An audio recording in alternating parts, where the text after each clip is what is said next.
News for those folks in parts of North Carolina and even in the upper South Carolina coast. This is a slow mover. This is going to be going on all day. The winds, the rain, the storm surge.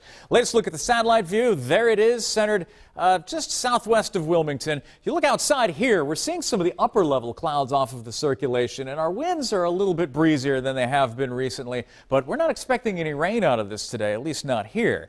However, lots of rain across much of eastern North Carolina. A tornado watch from Raleigh to the coast. There have already been a couple tornado warnings. In fact, there's one in far eastern North Carolina right now as individual cells within these rain bands may rotate and produce some brief tornadoes. But a ton of rain. There's been a lot of wind as well. Current wind gusts, these are not sustained winds, these are the gusts, have been in the 60s in Wilmington. They've dropped back into the 50s, but gusts into the 50s now from Fayetteville to Myrtle Beach, gusts into the 40s in Florence. Wilmington earlier had a gust to 105 miles per hour as the center of circulation worked on by. Hurricane Florence right now, 80-mile-per-hour winds, located about 45 miles east-northeast of Myrtle Beach. It's inland. It's only going to slowly move through the rest of the day today. The areas in red, hurricane warnings. The areas in orange, tropical storm warnings. They extend to Columbia, and as close to us as Fairfield County. Here's the motion as we go through the next couple days. It's still a tropical storm tomorrow morning, and then it makes a run in the Midlands. Sunday morning, it's a tropical depression over our heads, and then it gains speed and rapidly begins to pull on out in the days ahead. As far as the latest track on how much rain we may receive, it's going to be quite a contrast from the southwest to the northeast. Again, 2, maybe even 3 feet of rain across parts of southeastern North Carolina. Closer to home, perhaps an inch or 2 in the western mountains into northeastern Georgia. That ramps up the farther northeast you go. So our northeastern sections may be closer to 5, 6, 7 inches.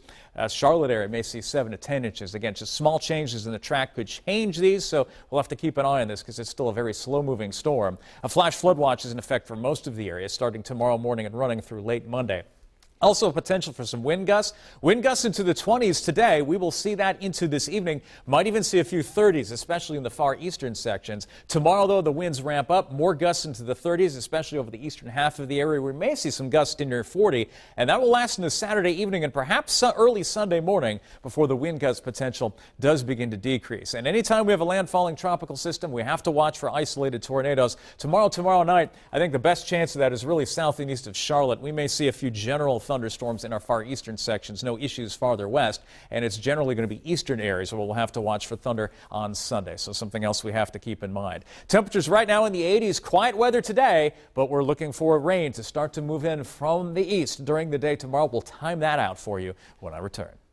All right, Dan, thank you so much. We'll take a look at the power outages. This is a Duke Energy map, and you can see the majority of the outages, the worst there, are in the red and yellow, are in eastern North Carolina. We just checked, more than 500,000 businesses and homes are now without power in the state. Well, Florence will also drench South Carolina. Many parts of the state could be facing catastrophic flooding. And Governor Henry McMaster had this to say to the people who didn't respond to mandatory evacuations on the coast. We've told people if they decide to stay at some point, they're going to be on their own, and we might not be back able to get them until the storm is gone because there'll be electrical lines down all over the place from all the rain, and we're going to have a lot of flooding. There's going to be more flooding with this hurricane and storm all over the state, we think, than we've ever had before.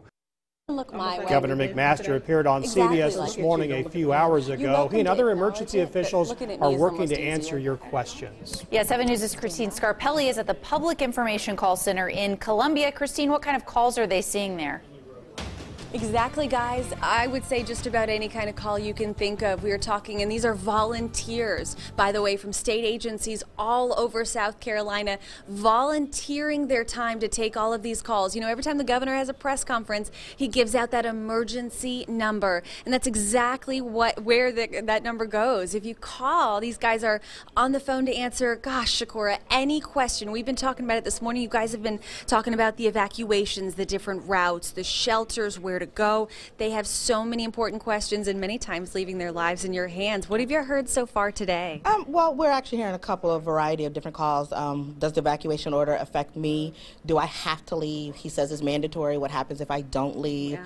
How can I leave? I'm bedridden. I don't have the ability to leave. Is there transportation available? What shelters are open? Where can I take my dog? Where can I take my iguana? So it's way. Yeah. Is that really a question? Yes, that is really a question. God. So it's just a variety of calls that we're getting over here. Okay, you from the Department of Revenue, you said you have a really great representation of state agencies here, right? Yes. Today we have the Department of Revenue, we have DHEC, we have DPS, we have the Minority Commission of Community Affairs. South Carolina Minority Commission Affairs, thank you. Wow. So we have the Department of Administration. It's just a bunch of different cabinet agencies who have come out to volunteer our services to assist as much as we can. It's been a quiet night. It picks up right after the governor has a press conference because everybody calls. But there is one thing you were telling me you were getting a lot of. People thinking because those roads were open and both lanes were no longer only going inland that people could go back. You said that is just not something they need to be doing. It's not something that they want to do. We had lane reversals for 26 and 501 the other day. Those lane reversals have ended. So now, yes, you can get on and go the right way back towards Charleston and Horry County, but it's really not suggested that you do so. At this point in time, it's really we want to have our emergency vehicles on there to get in. And at some point, if you do try to go back that way, it is possible that you're going to get stopped, and authorities are just going to tell you, no, you can't get in. It is a mandatory evacuation. This is a life-threatening storm, so we are really asking you to, follow the directives of the authorities and don't go there. Right. Just don't go. You guys have a lot of patience. They do. I've been listening to a couple calls they've taken. Be patient with them as you call and look for answers. If they don't have that answer, they say they will find it. You guys even have other numbers you can refer them to, special medical needs as well. Shakora, I thank you so much for your time here today. I know you have to get back to a ringing phone. Yes, I do. We're going to show you that number, though, one more time, just in case you have an emergency, you need to give Shakora or plenty of other helpful volunteers in here a call. There's the number right there. Guys, we'll send it back to you. All right, Christine, thank you so much. And we want to go live to the coast now. 7 News' Ben Hoover in Myrtle Beach, where obviously rain is coming down there hard.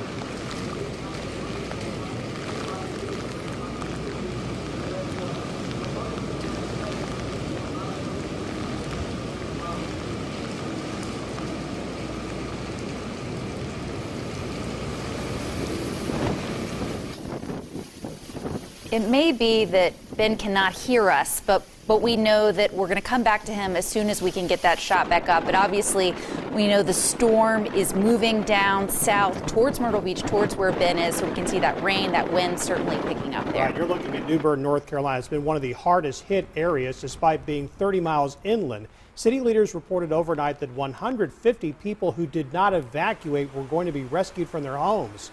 Flooding began shortly after the outer bands of the hurricane started to hit.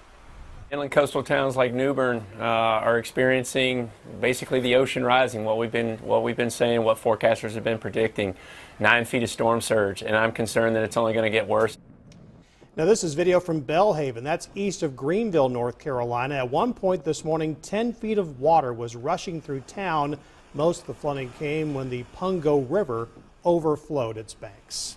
Well, you're still able to get health care from home if flooding becomes an issue for us here. The Bon Secours 24/7 app can put you in touch with a doctor using video chat. The service usually costs $49, but during the hurricane it's free. You can use it for non-emergency medical issues. We have a link to this service for you at WSPA.com. Once you're in the app, use the code word Florence to get the service for free.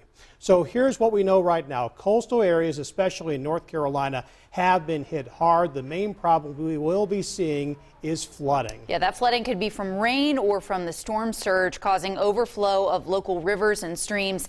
In fact, North Carolina Governor Roy Cooper says this will likely be a 1,000-year flood event.